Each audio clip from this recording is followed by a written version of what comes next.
The Secret of Skeleton Island. The old sea chest sat heavy and silent in the attic of the Admiral Benbow Inn.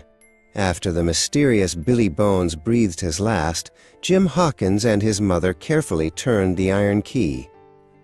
They weren't looking for trouble, only the rent the old sailor owed.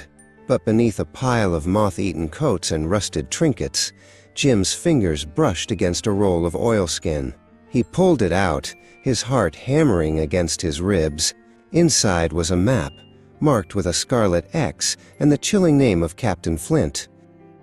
Jim knew the map was too dangerous to keep. He ran through the mist to find the only men he trusted, Squire Trelawney and Dr. Livesey. The squire's eyes nearly popped out of his head as he traced the coastline of the drawn island. "A treasure hunt," he bellowed, slamming his fist on the table.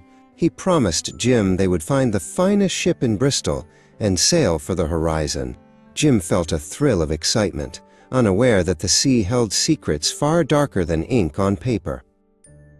The ship was the Hispaniola, a sleek schooner that smelled of salt and new rope. There, Jim met the ship's cook, Long John Silver. He was a man of great charm who hopped nimbly on a single leg with the help of a crutch.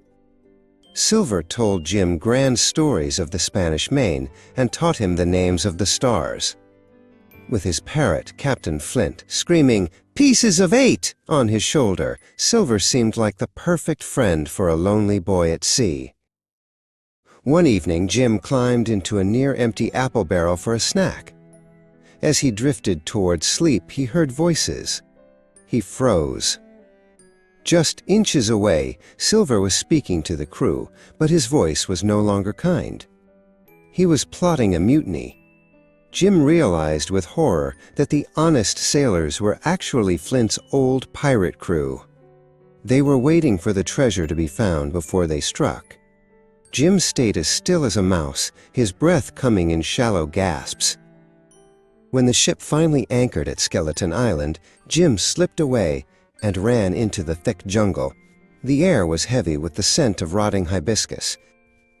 Suddenly, a wild-looking man jumped from behind a pine tree. This was Ben Gunn, a sailor marooned by Flint years ago. His clothes were made of goat skins and tatters. "I've been dreaming of toasted cheese," Ben whispered, his eyes wide. He promised to help Jim, hinting that he knew more about the island than any map could tell. Back at the beach, a fierce battle erupted. The pirates had turned on the squire and the doctor, forcing them to retreat to an old wooden stockade. Dr. Livesey fought bravely, defending the small fort as the pirates charged from the tree line. The air was filled with the smell of gunpowder and the shouts of angry men. Jim watched from the trees, realizing he had to do something daring to save his friends from the pirates, who now controlled the Hispaniola. Under the cover of a moonless night, Jim rowed a tiny, handmade boat out to the great ship. The waves tossed his small craft like a cork. With a sharp knife and trembling hands, he began to saw through the thick anchor cable. He knew that if the ship drifted, the pirates would be stranded. As the last strand snapped, the Hispaniola began to swing away from the shore, and Jim felt a surge of pride. He was no longer just a boy, he was a sailor of the high seas. The next day, Jim was captured by Silver and his remaining pirates. They forced him to lead them to the X on the map.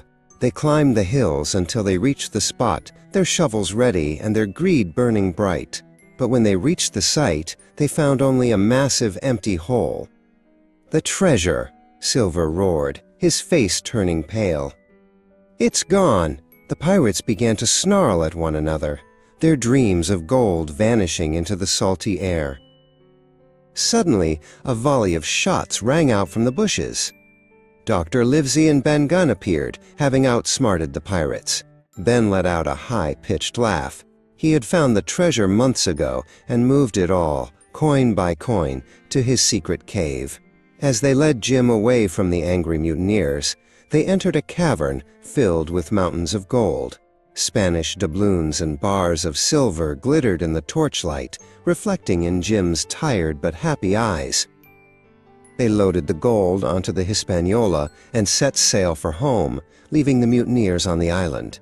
At the first port, Long John Silver managed to slip away into the night, taking only a small bag of coins with him. Jim watched the horizon as the ship headed for England. He returned home a wealthy young man, but he never forgot the sound of the wind in the rigging or the glint of gold in a dark cave. He had found his fortune, but he had lost his innocence to the sea.